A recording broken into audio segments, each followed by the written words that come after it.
شهر رمضان الذي أنزل فيه القرآن هدى للناس وبينات من الهدى والفرقان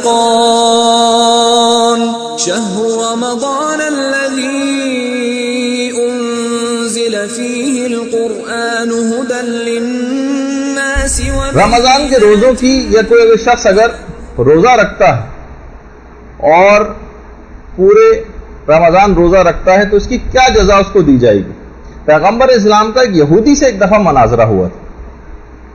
اور پیغمبر نے یہ فرمایا تھا کہ جو شخص بھی شمار کر کے پورے رمضان روزے اگر رکھ لیتا تو خدا پر 7 چیزیں خدا اپنے اوپر لازم قرار دے دیتا ہے۔ 7 چیزیں۔ پہلی تو چیز یہ ہے کہ اس شخص کے جسم سے جو رمضان کے روزے رکھ رہا ہے اس کے جسم سے حرام پگھل کر نکل جاتا ہے۔ دیکھیے بہت سی چیزیں ایسی ہیں کہ حرام ہمارے جسموں میں مختلف انداز سے چلا جاتا ہے۔ ضروری نہیں کہ ہم خود ہی کوئی حرام کام کر رہے ہوں، کوئی حرام بزنس کر رہے ہوں۔ اول تو وہ ایک الگ صورتحال ہے کہ اگر ایسا ہو رہا ہے تو وہ براہ راست جسم میں ہمارے حرام جا رہا ہے، لیکن بہت سے لوگ جو احتیاط بھی کرتے ہیں تو کہیں نہ کہیں سے کوئی نہ کوئی حرام ان کے جسم میں چلا جاتا ہے جو ان کی روحانیت کے اوپر اثر انداز ہوتا ہے۔ تو پروردگار اپنے لیے لازم کر دیتا ہے کہ جو شخص بھی ماہ مبارک رمضان کے 30 روزے رکھ لے گا تو حرام اس کے جسم سے پگھل کر اور میلٹ ہو کر نکل جائے گا۔ ایک تو چیز یہ۔ دوسری چیز کہ وہ شخص رحمت خدا سے بہت قریب ہو جائے گا، رحمت خدا سے بہت قریب ہو جائے گا۔ خطائے آدم کا کفارہ یہ چیز بن جائے گی۔ خطائے آدم کا کفارہ جو ہمارے جینز کے اندر منتقل ہوا ہے، موروثی طور پر ہمارے اندر منتقل ہوا ہے، خطائے آدم کے اثرات ہمارے جسم سے زائل ہو جائیں گے۔ چوتھی چیز یہ کہ سکرات موت اس کے لیے بڑی آسان ہو جائے گی، جو انتہائی خطرناک مرحلہ، جان کنی کی کیفیت، سکرات، حالت احتضار کہ جو اس چیز سے واقف ہیں ان کے دل دھڑک جاتے ہیں اور گویا دم اچھل کے حلق میں آ جاتا ہے جب اس طرح کی کیفیت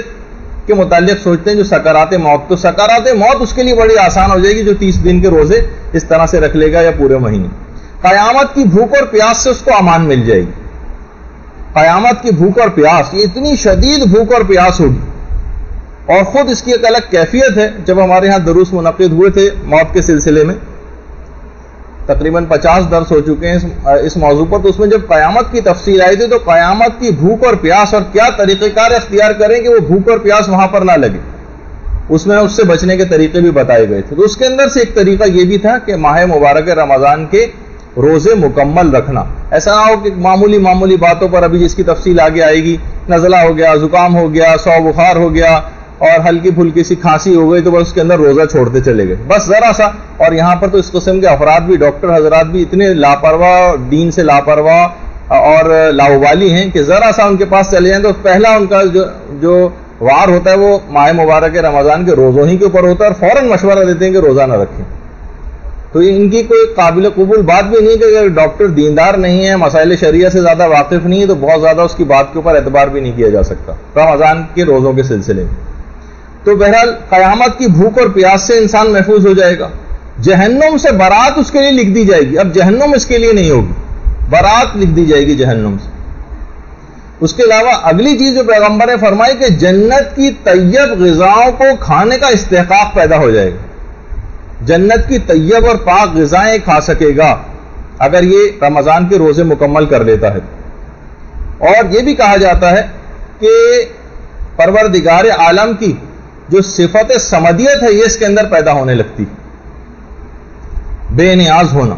دیکھیں پروردگار عالم ہر قسم کے جو حوائج ہیں اس سے بے نیاز، ہر قسم کی حاجات سے، اسے نہ بھوک لگتی ہے نہ اسے پیاس لگتی ہے، تو ایک لحاظ سے اس کے اندر ایک گونا صفت صمدیت پیدا ہونے لگتی ہے۔ پروردگار عالم کی ایک صفت کا ایک معمولی سا پرتا اور جھلک اس کے اندر آنے لگتی ہے کہ سب کھانا اور پانی موجود ہے لیکن اس سے بے نیاز، یہ اس کی طرف رغبت نہیں کر رہا ہے، حکم خدا کی بجا آوری۔ اور یہ بھی کہا جاتا ہے کہ دیکھیے یہ جو رمضان کے روزے ہیں، فرشتوں کو اگر ہم دیکھیں وہ ہر عبادت انجام دیتے ہیں، نماز بھی انجام دیتے ہیں، فرشتے طواف بھی کرتے ہیں، فرشتے جو ہے بہت ساری رکوع بھی ہے تو جو رکوع میں ہے وہ رکوع کر رہا ہے، جو سجدے میں ہے وہ سجدے کر رہا ہے، جو اور پروردگار کی طرف سے احکامات اس کے اوپر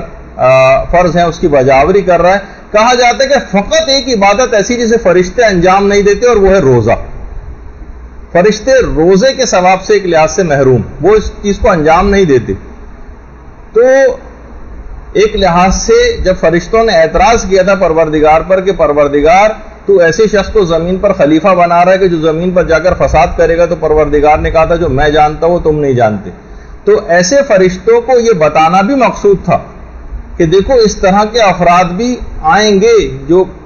پروردگار نے جو حضرت آدم کی نسل پیدا کی ہے، کہ یہ سب چیزیں نعمتیں ان کے سامنے موجود ہوں گی اور سرتابی بالکل نہیں کریں گے حکم پروردگار کی اور چھوڑ دیں گے حکم خدا کی جو مخالفت ہے، تاکہ فرشتوں کو اس بات کا احساس دلایا جائے کہ ایسا نہیں کہ تم نے جو سوچا تھا کہ سارے آدم کی نسل اس طرح سے ہو جائے گی جو کچھ تو خون کرے گی، نہیں، ایسے عبادت گزار افراد بھی اس کے اندر پیدا ہونے والے. تو ایک تو صرف یہ ماہ مبارک رمضان ہی کی بات نہیں، یعنی اور روزے بھی جو انسان رکھتا ہے تو اس کے اندر ایسی ہی صفات کا اس میں ظہور ہونے لگتا ہے.